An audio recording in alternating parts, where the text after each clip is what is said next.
আসসালামু আলাইকুম, welcome to my channel. আমি আজকে রুই মাছের ডিম ভুনা করে দেখাবো আপনাদেরকে।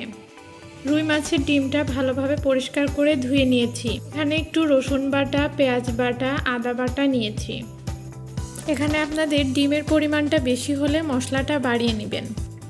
3টা কাঁচামরিচ কুচি করে নিয়েছি আর একটু পেঁয়াজ কুচি। এখানে প্যান বসিয়ে দিয়েছি, প্যানটা গরম হয়ে গেছে। 2 টেবিল চামচ তেল দিয়ে দিয়েছি।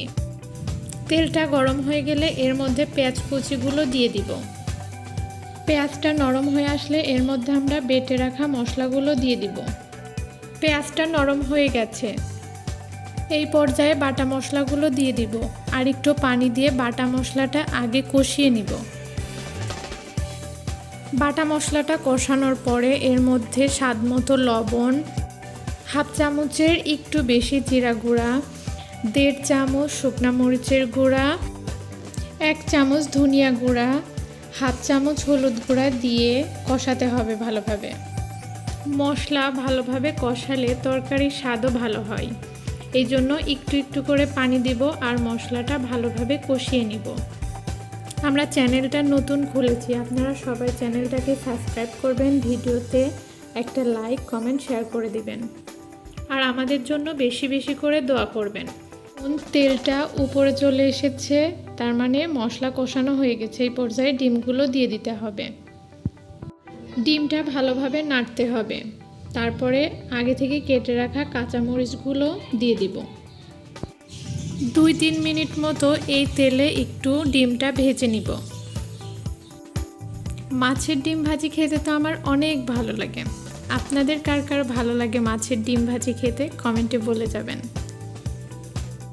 মাছের ডিমটা তেলের মধ্যে ভাজা হয়ে গেছে, এখন আমি এর মধ্যে কিছুটা পানি দিয়ে দিব।